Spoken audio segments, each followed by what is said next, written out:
여러분 반갑습니다. 문훈식의 옥탑방 이야기 벌써 세 번째 시간인데요. 너무 많은 분들이 좋아해 주시고 또 격려해 주셔서 제가 굉장히 행복해요. 즐겁고요. 그리고 가장 보람을 느끼는 경우는 많은 분들이 문훈식의 옥탑방을 보면서 희망이 생긴다, 소망이 싹 튼다, 이런 이야기를 들을 때 굉장히 흐뭇하고 또 자부심도 느끼고 끝까지 여러분과 함께 해야 되겠다, 이런 각오를 또 다지기도 합니다. 정말 함께 공유하면 좋을 것 같은 그런 아주 수준 높은 질문이 또 들어와서 일단 그것에 대해서 제 생각을 말씀을 드리고 또 오늘 주제로 본격적으로 들어갈게요. 이런 질문입니다.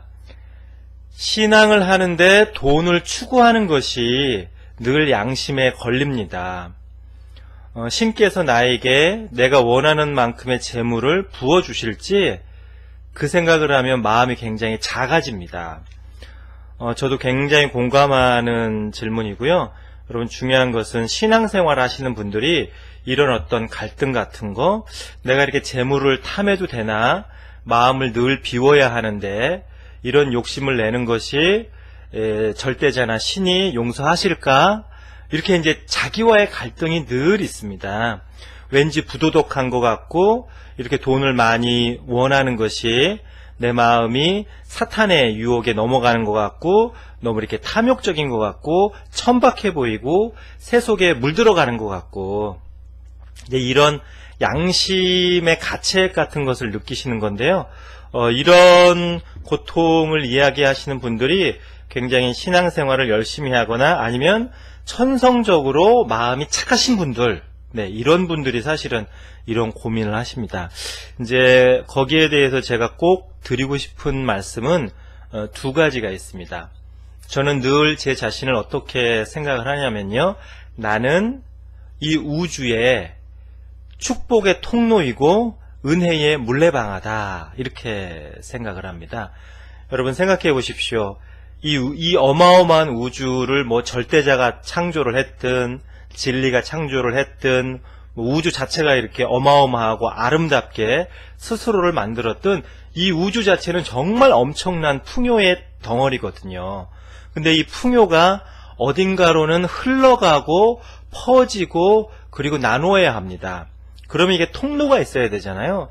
예를 들면 뭐 이렇게 상수도의 배관이나 하수도의 이렇게 하수관처럼 그것이 흘러갈 수 있는 그런 통로가 있어야 되는데 그게 나였으면 좋겠다는 거죠. 그런 재물이나 풍요를 꼭 내 것으로 삼는다기보다는 이 우주 또는 신, 절대자, 진리가 어차피 이 세상에 부어주고 싶어하는, 이 세상에 나누어주고 싶어하는 그 축복의 거룩한 통로가 내가 되었으면 좋겠다라는 바람을 늘 갖습니다.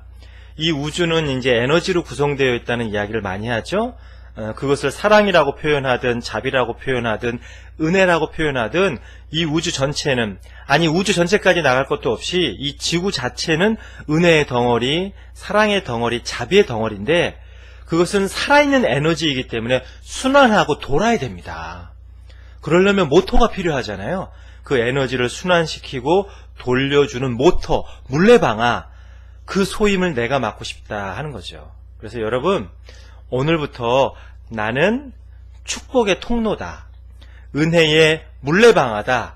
그래서 이 풍요의 에너지, 이 은혜의 기운을 내가 힘차게 돌리겠다, 그런 소임을 나에게 허락해 주십시오. 이렇게 기도하시고 생각하시면 좋겠어요. 그게 이제 첫 번째고요. 두 번째는 여러분, 신이나 절대자의 입장에서 한번 생각해 봅시다. 신이나 절대자, 진리, 이런 존재는 우리를 창조했잖아요. 그러면 그게 이제 부모님의 마음인 거죠. 그래서 생각해 보세요. 부모님이 자식을 바라볼 때 늘 가난하고 힘들게 살기를 바라겠는가, 아니면 성공하고 행복하고 풍족하게 살기를 바라겠는가. 신의 마음은 어버이의 마음이기 때문에 우리의 성공과 행복, 풍요를 바라신다는 거예요. 여러분, 이 두 가지를 꼭 기억했으면 좋겠습니다. 나는 축복의 통로, 은혜의 물레방아가 되겠다. 그리고 신은 부모의 마음이시라 내가 잘되고 행복하고 풍요롭기를 바란다. 이 두 가지를 꼭 생각하시면 좋겠고요. 또 하나 이제 제 개인적인 신념이랄까 생각을 여러분들께 말씀을 드리면, 이렇게 마음 공부를 하고 명상을 하고 수행을 하는 사람들, 쉽게 말해서 정신의 수준이 높고 영혼이 아름다운 사람들이 풍요롭고 돈도 잘 벌어야 됩니다. 그게 제 평소 소신이에요. 아주 강력한 소신입니다. 그 전까지는 영혼과 물질은 떨어져 있는 거라고 생각했어요. 영혼이 고귀한 사람들은 물질을 탐해서도 안 되고 물질로부터 자유로워야 한다, 이렇게 생각을 했습니다. 그런데 중요한 것은 앞으로의 시대는 통섭과 통합의 시대거든요. 모든 게 하나로 합쳐집니다. 영혼과 물질도 결국은 하나로 조화롭게 융합되거든요. 그래서 마음 공부를 하고 정신과 영혼의 수준이 높은 사람이 물질적으로도 풍성하고 풍족하게 살아야, 그래야 인류가 마음과 영혼에 더 관심을 갖고 공을 들인다는 거죠. 그리고 이게 신물일이여, 마음과 물질이 원래 하나인 그런 진리의 세계에 합당한 얘기입니다.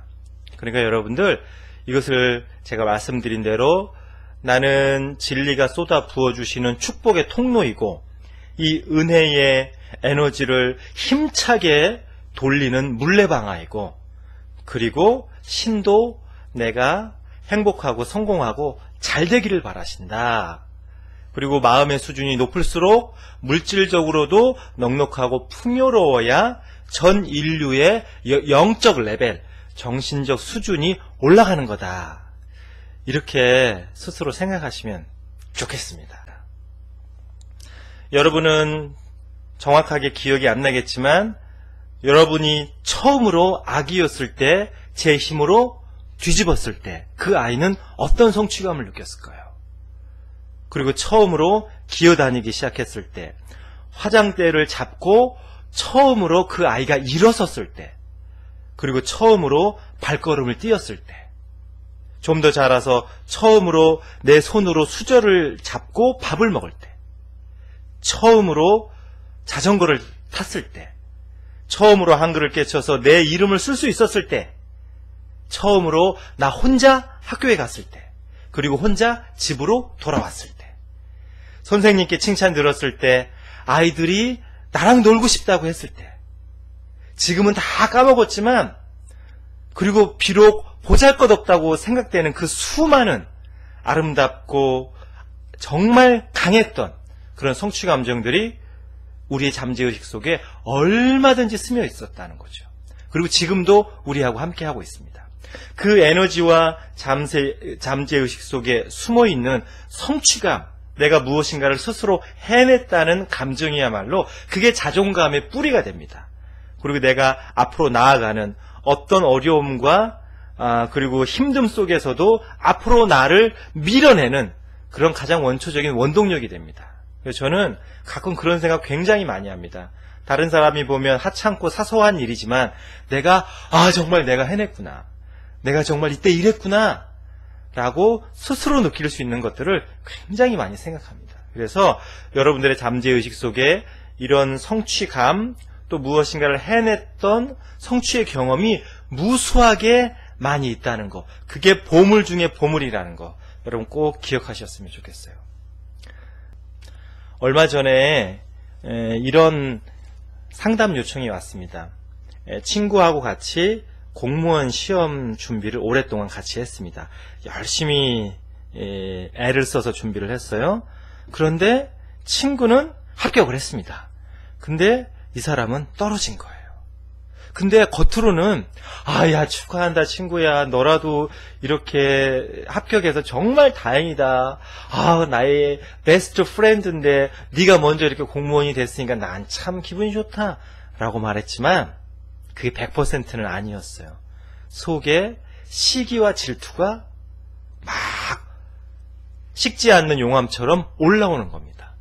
그런데 이 사람은 그게 더 못 견디는 거예요. 내가 친구를 시기하고 질투하네? 이건 참 쪼잔한 짓인데 내가 이러는 줄 저 친구가 알면 나를 얼마나 하찮게 생각할까? 하면서 너무너무 괴로워하기 시작을 한 거죠. 그러면서 이제 자기를 부정하게 되고 그렇게 올라오는 자기 감정을 억누르다 보니까 이 사람이 너무 큰 스트레스를 받은 거예요. 그래서 이제 저에게 와서 내 마음이 이렇습니다. 저는 이렇게 못난 사람이고 좁쌀 영감이고 밴댕이 소갈머리고 친구의 합격을 시기 질투하는 아주 쪼잔한 사람입니다. 옹졸한 인간이에요. 라고 막 자학을 하더라고요. 제가 이제 그 얘기를 쭉 듣고 나서 이렇게 말했습니다. 그 마음은 충분히 이해합니다. 그런데 왜 그 친구에게 시기와 질투를 느꼈을까요? 라고 질문을 했어요. 그랬더니 그 사람이 아무 말도 못하고 이제 고개를 숙이고 있었는데요. 나도 그 친구처럼 잘하고 싶은 마음입니다. 나도 당당하게 합격해서 누군가에게 축하받고 부모님에게 효도하고 싶은 생각이 시기와 질투 속에 있어요. 그러니까 시기와 질투한다고 나를 못난 사람이라고만 생각하지 말고 그 시기와 질투 속에는 나도 저 사람만큼, 나도 저 친구만큼 잘하고 싶다라고 하는 열망이 들어있는 겁니다. 그러니 오늘부터 시기와 질투라고 해석하지 말고 열망이라고, 잘하고 싶은 소망이라고 바라보십시오 라고 이렇게 이야기를 해줬거든요. 그러니까 마음이 정말 편안해졌다는 거예요. 그리고 지금 정말 그 에너지로 열심히 다시 공부하고 있습니다. 똑같은 시기 질투지만 나를 옹졸하게 바라보는 시선이 있을 수 있고, 아니야, 이 마음속에는 잘하고 싶은 열망이 있잖아 라고 바라보는 시선이 있을 수 있거든요. 저는 그런 시선을 중학교 2학년 때 시를 쓰기 시작하면서 이미 연습하고 있었다는 거예요. 그러니까 다른 사람이 보지 못하는 어떤 사물의 본질, 사물을 통찰할 수 있는 그런 눈이 조금은 이렇게 열려가는 거죠. 여러분, 모든 사물을 다른 각도에서 바라볼 수 있어야 합니다. 그런데 그 중에 핵심은 나를 그렇게 보는 눈입니다. 나를 새롭게 보는 눈. 나를 새롭게 보기 시작하면 그것이 최고의 깨달음이에요. 그리고 나를 새롭게 바라보는 것, 조금이라도 어제의 생각과 다르게 나를 바라보는 것, 그게 인생 역전의 시작입니다. 사실은 모든 성자들이 알려주고 싶은 것이 바로 이것입니다. 네 자신을 새롭게 봐라. 그것으로부터 너는 새로운 인생을 시작하리라. 여러분, 자기 자신을 조금이라도 새롭게 바라보십시오. 그러면 얼마든지 새로운 길을 스스로 발견할 수 있습니다. 오늘은 여기까지입니다. 당신의 인생은 행복하고 그리고 성공합니다.